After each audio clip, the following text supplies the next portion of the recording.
Now, the 1996 Green Bay Packers are known as one of the best teams in NFL history, but it can be argued that they still don't get the respect they deserve. The Packers that season were the first team to lead the NFL in points scored and points allowed since the 1972 Miami Dolphins. That season they entered as one of the few favorites to win the Super Bowl because they were just coming off a season where they were close to getting to the Super Bowl when they lost to the Cowboys in the NFC Championship game. Not only did they live up to the expectations, but they would do it in dominating fashion. So today we're gonna find out what happens when you put Brett Favre, Reggie White, Leroy Butler, and the rest of that roster in today's NFL. Now, I know a lot of you guys play MUT, and sometimes you don't feel like grinding to get the best teams. So if you want to just buy some training or coins or players, head on over to MUTreserve.com. Use my code CK, and not only will you be rich one day, but you'll also get 15% off your order. Now, the crazy thing about that season is, a few months before it began, Brett Favre had admitted his addiction to Vicodin and entered a rehab facility for 46 days. He emerged in time for training camp and ended up leading the league with 39 touchdown passes. He would win his second of 3 straight NFL MVP awards, and of course, he was an All-Pro. At the time, he was a 27-year-old, smack dab in his prime. Of course, his throw power is one of the best of all time. See, I'm curious how he does the true definition of a gunslinger. Jim McMahon was the backup. He was also the quarterback for the '85 Bears, who could be the next team we do, depending on who you guys vote for. Link in the description. Come through and vote over on my stream. And then, of course, Doug Peterson. Now, despite having the league's top scoring offense, they did not feature a 1,000-yard rusher or receiver in '96. Edgar Bennett led the team in rushing with 899 yards, while Dorsey Levens added another 566. But it was because they used the short passing game more than the running game for most of the season, and the fact that you had 2 backs to split carries. That's why they didn't have a 1,000-yard rusher, but don't get it twisted. Bennett and Levens were phenomenal. And then you also had Travis Jervey. Fullback, you had William Henderson. Now, as for the wide receivers, the injuries were the biggest reason why none of them had 1,000 yards. Antonio Freeman came the closest with 933 yards in 12 games. He would have easily got it if he played a full season. There's another big injury to starter Robert Brooks, so they ended up picking up Andre Rison during the season, and he ended up being a great pickup for the team. Don Beebe, one of the fastest guys you'll ever see at the wide receiver position. And then, of course, Desmond Howard, who wasn't even supposed to make the final roster after the preseason, but he returned a punt for a touchdown in the team's final preseason game to win a roster spot. And to this day, some say the '96 season by Howard was the best season ever for a punt returner. So of course we gave him superstar abilities because he needs to have return man. Packers also had Derek Mays, Terry Mickens, so they were pretty stacked at wide receiver. Tight ends weren't too shabby either. They had 5-time Pro Bowler, 3-time first-team All-Pro, Keith Jackson, who ended up with 10 touchdowns on the season. You had a very solid backup in Mark Chmura, and then Jeff Thomason. In total, there were only 3 Pro Bowlers, though. On the entire offense, it was him, Keith Jackson,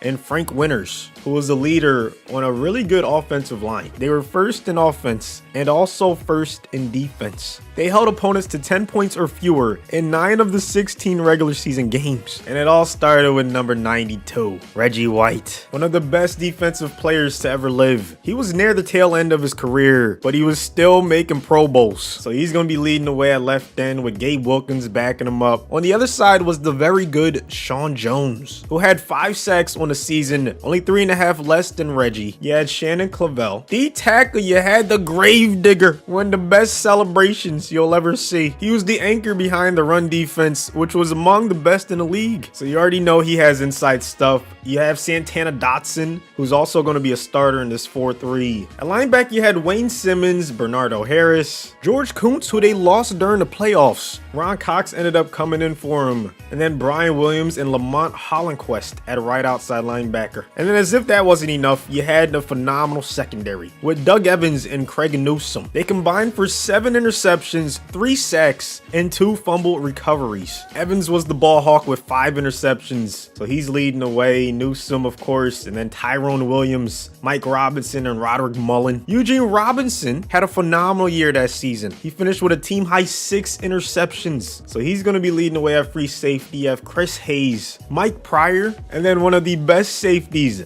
of all time, the 4-time Pro Bowler, 4-time All-Pro Leroy Butler. In '96, he had 5 interceptions, a forced fumble, 2 fumble recoveries, 6.5 sacks. He was the ultimate Swiss Army knife, and it was because Eugene Robinson was so good at free safety that Leroy could pretty much masquerade as a linebacker, you know, be in a box and make plays. So he's going to be a 97, and the anchor of the secondary. At kick, you have Chris Jackie and punter Craig Henrik. This was a defense that allowed only 12 touchdown passes and 7 rushing touchdowns all season, and allowed more than 20 points in a game only 3 times. So not only could this team beat you on offense or defense, because of Desmond Howard, they could also beat you on special teams. So the only thing left to do is to see how they fare against all the great teams currently in the NFL. They end up winning 1 more game in the simulation than they did in real life. 14-2. Favre ends up top 5 in every major category. 50 touchdowns to only 7 interceptions. Over 4,400 yards, just a nasty season. Edgar Bennett passes the 1,000-yard mark. He had 5 touchdowns on the ground. Dorsey had 7. Robert Brooks had 800. Keith Jackson got involved a lot. 13 touchdowns. 5 less than the leader, Andre Rison, with 18.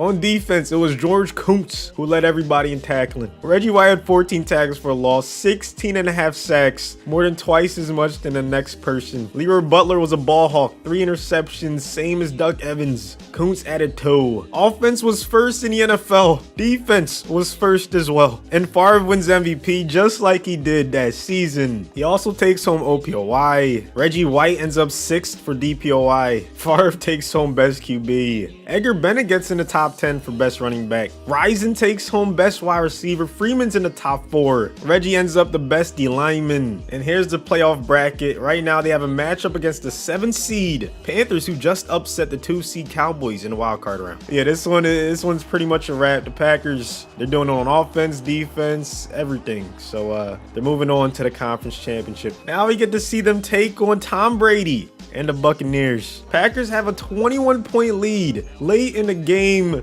Edgar Bennett off to the races after breaking a tackle, and this one looks like it's all but over. For them to beat the defending Super Bowl champions in such dominating fashion, I'm telling you, man, this team needs more respect put on its name. So now we're in the Super Bowl. We got the Browns, one of the best rosters in the league, and we're gonna see how they stack up to the 96 Packers. Big tackle right there on 3rd down in the open field. Now we get to see Desmond Howard return a kick. Hopefully he doesn't fair catch it. Okay, well, he didn't do much. 2nd and 7. Favre in the shotgun. Gonna get rid of it. That's what they were doing during the season. Short pass after short pass. And then, you know, Favre, he could bomb it deep with the best of them. So it was just, you know, they set up the deep pass. But now they gotta move the chains, and that's what they're gonna do. Big 3rd and 3, 2 tight end set. Favre, a great protection, gonna go to Freeman over the middle. We've just reached the 2-minute warning. Favre in an empty backfield. They need a touchdown to tie. He's gonna sling it to the bottom of the screen to his favorite target again. 2nd and 3, inside the 10. Favre once again, great protection. Freeman ties this bad boy up. They get a stop here. They're probably gonna go ahead and use a timeout. Reggie's in the zone. Baker over the middle is swatted down. This defense might actually do it. They might get the quick 3 and out and give the offense one last chance to get the game-winning field goal. So Favre has 27 seconds, 2 timeouts to get in field goal range. Freeman's going to get them close to a 1st down. Empty backfield. Looks like the Browns are going to send the blitz. I don't know about this call right here if I'm the Browns defense. They got lucky. Keith Jackson gonna get the catch. They're around midfield. 1 timeout left. Can they get the catch? Go down, use a timeout. Let's see. Favre over the middle. Chmura gets the catch, but there's no time remaining. Browns end up winning the toss, so of course they elect to receive. Defense did its job for the most part. Held the Browns to a field goal. Wow, they sent the blitz, and there's Keith Jackson over the middle, getting them in the Browns territory. What a drive right now from Favre. After that sack, he's bounced back quite nicely. There's another dot to Andre Rison this time. He's going to bring up a 3rd and 4, bunch to the right. Spacing is the call, and BB gets them the touchdown. The 1996 Packers came into today's NFL and won the Super Bowl. So hopefully you guys did end up enjoying this video. If you did, all I ask is that you destroy the like button. Also come through right after this video goes live. I'm streaming over on Facebook. You want to vote for the next one, you can do so over there. Link will be in the description. Thank you so much for watching to the end, and until next time.